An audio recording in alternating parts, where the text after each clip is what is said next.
Good morning students, प्यारे बच्चों। आज हम पाठ 13 करेंगे। स्वामी दर्शनानंद। स्वामी दर्शनानंद जी महर्षि दयानंद के अनुयायी साधकों में स्वामी दर्शनानंद का नाम विशेष महत्व रखता है। बेटा, ये महर्षि दयानंद जी के शिष्य थे। इनका जन्म पंजाब के जगरांव नाम नगर में माघ महा बोलते हैं, जनवरी और फरवरी के बीच का महीना होता है बेटा। महाकृष्ण दशवीं संवत सन 1918 विक्रमी को हुआ। उनके पिता का नाम श्री राम प्रताप, बेटा ये इंटरनल क्वेश्चन बन जाता है यहाँ पर, और माता का नाम श्रीमती हीरा देवी था। पिता का नाम क्या था, माता का नाम क्या था, जन्म किस सन के अंदर हुआ और किस गांव के अंदर हुआ, बेटा ये इंटरनल क्वेश्चन है। उन्होंने अपने इस बच्चे का नाम नेतराम रखा। बाद में कुछ संबंधियों तथा पंडितों की सलाह से यह नाम बदलकर कृपा राम कर दिया गया। अब देखो यहां पर भी एक क्वेश्चन था कि बचपन का नाम क्या था और बाद में बदलकर क्या नाम किया। उन दिनों हिंदुओं में बाल विवाह की कुप्रथा चल रही थी। बेटा एक पुराने समय के अंदर बाल विवाह की परंपरा होती थी कि बचपन के अंदर ही शादियां कर देते थे, ये क्योंकि ये गलत प्रथा थी। बालक कृपाराम भी इसका शिकार हुआ कि उनको 13 वर्ष की आयु में उसका विवाह पंडित सुंदरदास सूरी की पुत्री पार्वती के साथ कर दिया। अब यहां पर भी ये इंटरनल क्वेश्चन बन जाता है कि किसके साथ विवाह हुआ, पार्वती के साथ। पार्वती के पिता कौन थे, सुंदरदास सूरी। बचपन में कृपाराम बड़े नटखट थे। उन्हें पतंगबाजी और घुड़सवारी का शौक था, ये हॉबी थी बेटा उसकी। अपने घोड़े से वे इतना प्यार करते थे कि उसे दूध में भीगी हुई जलेबियां खिलाया करते थे। देखो कितना है कि वो कितना प्यार करते थे। कई बार हमारे घर के अंदर भी कोई डॉगी है और हम उसको प्यार तो करते हैं बहुत, और हम कुछ खाना खाते हैं वो भी मांगते हैं, हम उसको भी खिलाते हैं बेटा। तो अपने पालतू जानवरों को तो खिलाते ही हैं। शैतान से शैतान घोड़े को भी वो अपने वश में कर लेते थे बेटा। घुड़सवारी का बड़ा शौक था उनको। कृपाराम धुन के पक्के थे। इट मीन्स क्या है कि कमिटमेंट के पक्के थे। विल पावर उनकी बहुत मजबूत थी। एक बार जो उन्होंने इरादा कर दिया तो उसको पूरा करके हटते थे। एक बार उनके मन में द्वारका और रामेश्वर की तीर्थ यात्रा करने का विचार पैदा हुआ। बेटा जैसे मैं पढ़ रहा हूं तो आप बुक्स भी अपने पास रखिए और मेरी वीडियो को भी सुनिए, और आपको और अच्छे ढंग से समझ में आएगा। वे 1400 रुपए की कपड़े की गांठ को 700 में बेचकर द्वारका जा पहुंचे। बेटा देखो जो कपड़ा 1400 रुपए में बिकता था उसने वो 700 में बेच दिया, लेकिन जाना द्वारका था। धुन थी उनको। लुधियाना लौटते लौटते उनके पैसे खत्म हो गए। जब वो वापिस आ रहे थे तो उनके पैसे खत्म हो गए। अतः वहां से जगराव तक वो पैदल चले गए। अब पैसे खत्म हो गए तो उन्होंने पैदल जाना पड़ा, क्योंकि बिना पैसे को बिठाए ना। कृपाराम बड़े मेधावी थे। इट मीन्स क्या है कि इंटेलिजेंट बहुत थे वो। उन्होंने संस्कृत, फारसी, गणित, मैथ, दर्शन शास्त्र में अपनी बुद्धि की कुशलता का पूर्ण परिचय दिया। इट मीन्स क्या है कि उनकी इन सब्जेक्टों पर पकड़ थी। वो अच्छे से, मतलब कि यहां पर इन सब्जेक्टों को बहुत अच्छे से उनके जानकार थे। 19 वर्ष की आयु में उनके हृदय में वैराग्य की भावना जागने लगी कि मोह माया का बेटा मन से त्याग होने लगा। इस समय वे उर्दू, पंजाबी, फारसी में कविता भी करने लगे। आखिर एक दिन उन्होंने अपना घर छोड़ दिया। अब वैराग्य कांड क्या हुआ कि उन्होंने अपना घर छोड़ दिया और जम्मू कश्मीर के एकांत स्थान में जाकर रहने लगे, वहां पर पहुंच गए। इन्हीं दिनों भारत में स्थान स्थान पर महर्षि दयानंद के व्याख्यानों की धूम मची हुई थी। जो घूम घूम कर महर्षि दयानंद जी लेक्चर दिया करते थे, उनकी बड़ी धूम मची हुई थी। इन लेक्चर को, इन व्याख्यानों से प्रभावित होकर वे पंजाब, हरिद्वार आदि स्थानों पर घूम घूम कर वैदिक धर्म का प्रचार करने लगे। स्वामी जी दयानंद के संपर्क में आने से पहले वे अद्वैत वेदांती थे, मतलब जानकार तो थे, किंतु अब वे ईश्वर जीव प्रकृति को मानने लगे। इसका हम ये कह सकते हैं बेटा, अद्वैत वेदांती वो नास्तिक थे, लेकिन जब वो स्वामी जी के संपर्क में आए तो वो आस्तिक बन गए। उन्होंने ईश्वर को भी माना, जीव को भी माना, प्रकृति को भी, तीनों को मानने लगे। कृपाराम तर्क करने में बड़े निपुण थे। डिबेट जिसे बोलते हैं प्यारे बच्चों, तर्क वितर्क। एक दिन उन्होंने देखा कि अब यहां पर एक छोटा सा उदाहरण दिया जा रहा है। दीनानगर में एक पादरी बाजार में भाषण दे रहा था। वे बात बात में उसके साथ भिड़ गए, उसकी बातों का खंडन करने लगे। वो कहने लगे कि जो आप बोल रहे हो, आप गलत बोल रहे हो, ये धर्म के अनुसार नहीं है। इसी समय उनके चाचा जयराम शर्मा भी कहीं से आ निकले, गली से गुजर रहे थे। उन्होंने उनके पिता को बुला लिया और उन्हें घर लौटने को राजी कर लिया। घर रहकर कृपाराम महर्षि दयानंद के ग्रंथों का स्वाध्याय करने लगे। अब देखो, जब वो घर पर रहने लगे तो जितनी बुक्स महर्षि दयानंद जी ने लिखी थी वो उनका अध्ययन करने लगे, उनको पढ़ने लगे। इसी समय उनका परिचय आर्यपतिक पंडित लेखराम से हुआ। अब उन दिनों के बाद फिर वो, जब पंडित लेखराम से उनका मिलना हुआ, अपने घर पर उन्होंने संस्कृत पाठशाला शुरू कर दी। अब वो घर पे रहते थे तो उन्होंने अपनी घर पर रहते हुए उन्होंने संस्कृत की पाठशाला शुरू कर दी। कुछ दिनों के बाद वे पुनः कश्मीर की ओर चल पड़े और वे झेलम के स्रोत, झेलम बेटा एक नदी है, और स्रोत का मीनिंग यहाँ पर है कि वो ये जानना चाहते थे कि झेलम नदी कहां से निकलती है।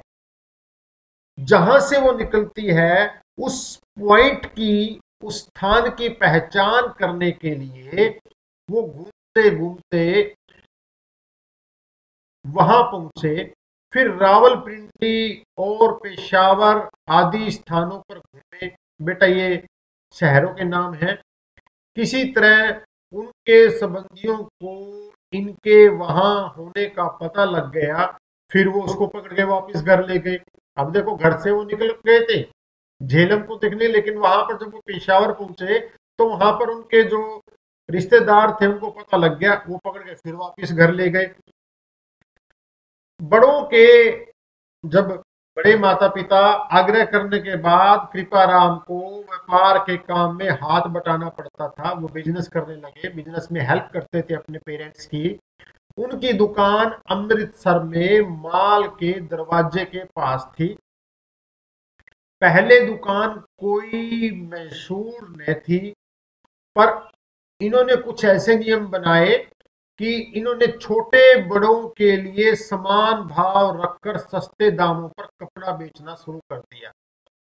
अब जिसमें कहते हैं कि मार्केटिंग स्ट्रेटजी, बाजार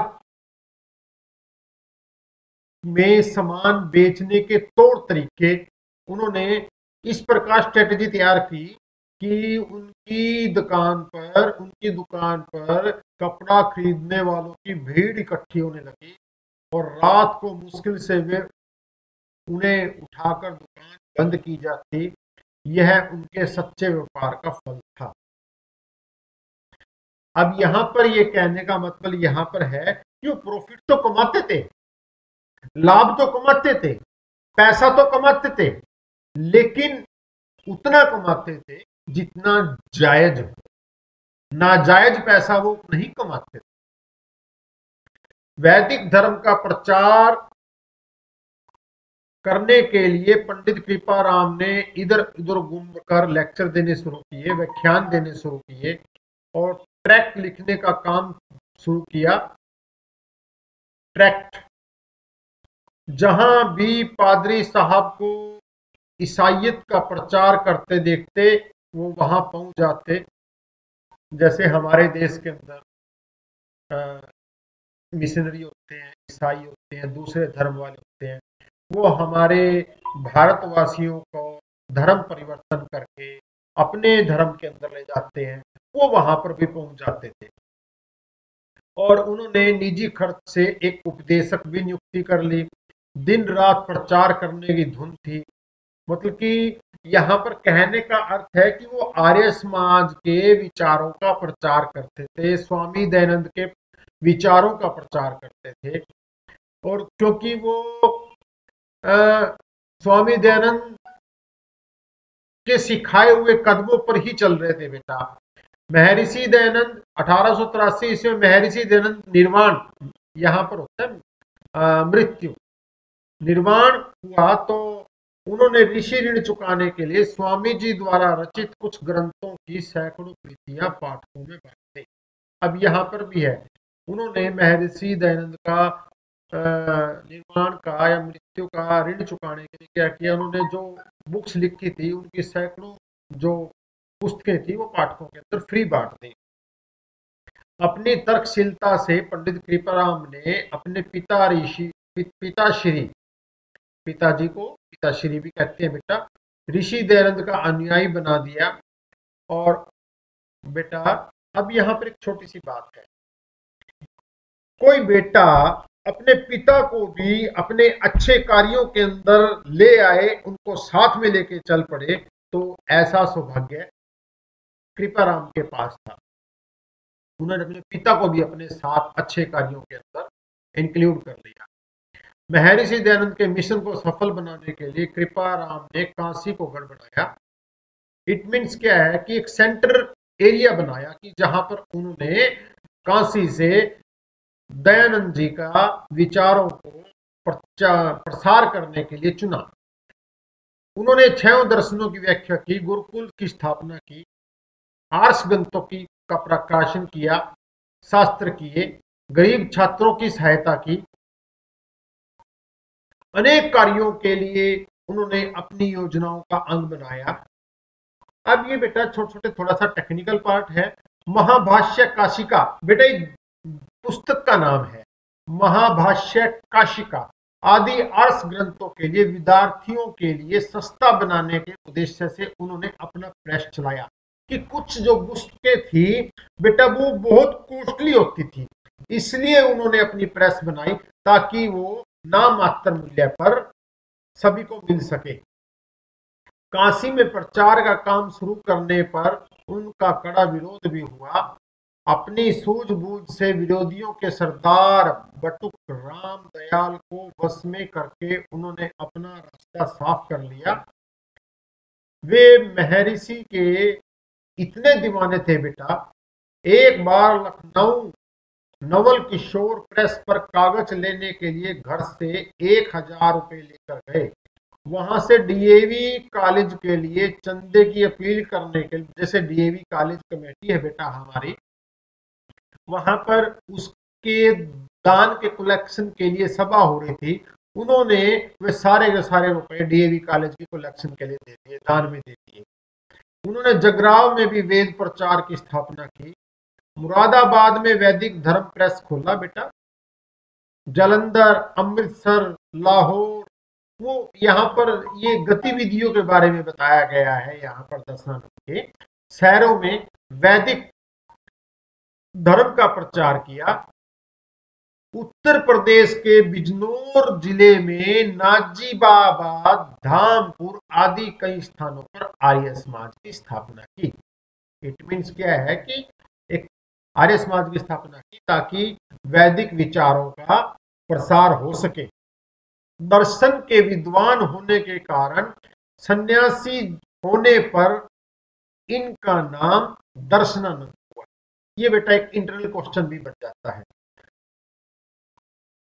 दर्शन के विद्वान होने के कारण सन्यासी होने पर इनका नाम दर्शनानंद हुआ। अब यहाँ पर क्वेश्चन पूछा जाता है उनका दर्शनानंद नाम क्यों हुआ, क्योंकि वो दर्शन के विद्वान थे। ये निःशुल्क शिक्षा के पक्षपाती थे। इन्होंने बदायूं, सिकंदराबाद, वृंदावन, ज्वालापुर, विरालसी, पोठोहार में गुरुकुलों की स्थापना की। ये बेटा प्लेसेस हैं जहां पर उन्होंने अपने गुरुकुलों की स्थापना की। पंडित गणपति शर्मा, पंडित गंगागत दत्त, पंडित भीमसेन, जो पै और बिंदी ऊपर बीच में ये पूर्ण राम का बिंदी लग जाए तो वो पंडित होता है बेटा। गोल बिंदी भी लगा देते हैं कहीं पर पा के साथ। भीमसेन शर्मा आदि के सहयोग से इन्होंने गुरुकुल ज्वालापुर को दूसरी काशी ही बना दिया, कि इतना कार्य किया कि वो उसको दूसरी काशी कहने लगे। धार्मिक विषयों पर, अब जैसे धर्म पर उनको शास्त्रार्थ डिबेट करने की बड़ी धुन थी, वो बड़ा किए जोर शोर से किया करते थे। एक बार वो बीमार थे अंतिम दिनों में, रुगन सैया इट मीन्स बीमार पड़े थे, और फिर भी उन्होंने अपनी चारपाई ले जाने का आग्रह करते थे और विपक्षियों को परास्त करते थे, डिबेट करते थे बेटा। अपनी मृत्यु से 6 घंटे पहले तक उन्होंने शास्त्रार्थ किए। मरते समय भी बेटा एक ज्वालादत्त पादरी होता था, उसको संदेश बोला कि तुम्हें वैदिक धर्म में कोई शंका है तो अब डिबेट कर लो, अब समाधान कर लो, वरना फिर न कहना कि दर्शनानंद जा रहा है। इस प्रकार बेटा मरते मरते भी उन्होंने शास्त्रार्थ किया। स्वामी जी का साहित्य दर्शनानंद ग्रंथ संग्रह के नाम से प्रकाशित हो। ये बेटा एक इंटरनल क्वेश्चन है कि स्वामी जी का साहित्य किस नाम से प्रकाशित हुआ? दर्शनानंद ग्रंथ संग्रह के नाम से प्रकाशित हुआ। ये आपका चैप्टर होता है। तो कल हम इसके क्वेश्चन आंसर करेंगे पहले पार्ट के वीडियो। तो प्यारे बच्चों, तो कोशिश की है कि मैंने आपके चैप्टर को आसान बनाने की, और नेक्स्ट पार्ट 2 के अंदर हम इसके प्रश्न उत्तरों के साथ मिलेंगे। ओके बेटा, thank you, have a nice day.